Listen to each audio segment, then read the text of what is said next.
Welcome to Bible Story Time, and thank you for joining us today as we explore one of the most powerful and inspiring events in the Bible, the moment Israel asked for a king. The wind whispered across the fields of Israel as the sun sank low in the sky.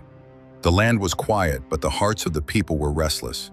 For generations, the Israelites had been led not by kings or generals, but by judges, God-appointed leaders raised up in times of trouble. These were not monarchs with golden crowns, but humble servants guided by the Spirit of the Lord. Now that era was coming to an end. Samuel the prophet was the last of the judges. He had served Israel faithfully for years, speaking truth, offering prayers, guiding the people back to God again and again. He had an unshakable heart and ears always open to the Lord. But time does not wait, even for prophets. Samuel had grown old. As age slowed him, he appointed his two sons, Joel and Abijah, to act as judges in Beersheba. But these sons did not walk in their father's ways. They turned aside after dishonest gain, accepted bribes, and perverted justice. What Samuel had built with integrity, his sons threatened to tear down with greed. The people saw, and they began to murmur. Whispers turned into frustration. Frustration turned into resolve. The elders of Israel, leaders from every tribe, gathered their cloaks, mounted their donkeys, and traveled to the city of Ramah, where Samuel lived.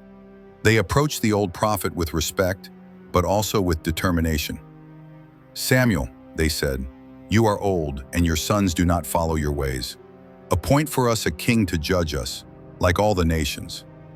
The words cut deep, not because they asked for leadership, but because they asked to be like other nations. Israel was supposed to be different, holy, set apart. Their king was the Lord himself. Had they forgotten? Samuel was heartbroken. But he didn't react in anger. Instead, he turned to the Lord in prayer, just as he always had. And the Lord responded with grief of his own. "Listen to the people," God said. "It is not you they have rejected, but me. From the day I brought them out of Egypt, they have turned away from me to serve other gods. Now they are doing the same to you. Give them what they ask, but warn them. Tell them what having a human king will mean." So Samuel stood before the elders again.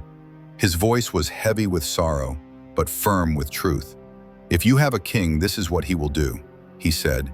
"He will take your sons and draft them into his army, to run before his chariots, to serve in war, to plow his fields and reap his harvests. He will take your daughters to be perfumers, cooks, and bakers. He will take the best of your land, the best of your vineyards, the best of your livestock, and give them to his officials. You will become his servants.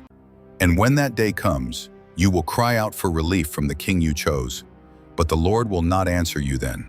The elders listened, but they would not change their minds. "No," they said, "we want a king, then we will be like other nations. A king will lead us and go before us in battle." It was a declaration, not just of politics, but of identity. They no longer wanted to be a people ruled by faith. They wanted thrones, armies, strategy, appearances. They wanted power they could see. So Samuel went again to the Lord, and God in his sorrowful love said, "Give them a king," they said. And so began a new chapter in Israel's history, a chapter that would lead to King Saul, tall, impressive, but deeply flawed, to King David, a man after God's own heart, yet not without sin, to King Solomon, the wisest man to ever live, yet who let his heart drift away, and eventually to a poor carpenter's son from Nazareth, a king not chosen by man but sent by heaven. Jesus would come not with horses and armies, but with mercy and truth. He would wear not a crown of gold, but a crown of thorns. He would reign not from a throne in Jerusalem, but from a cross on a hill called Calvary. The people asked for a king like the nations, but God in his mercy gave them a king like no other. This story is a reminder to us today. Sometimes we ask for things that are not God's best, and sometimes he allows it not to punish, but to teach. Even when we reject him, he remains faithful. Even when we choose poorly, he continues to weave his plan for redemption. God's patience is not weakness, it's love. His silence is not absence, it's grace. If this story moved your heart, don't forget to like, share, and subscribe. We bring you true, powerful stories from the Bible that still speak to us today.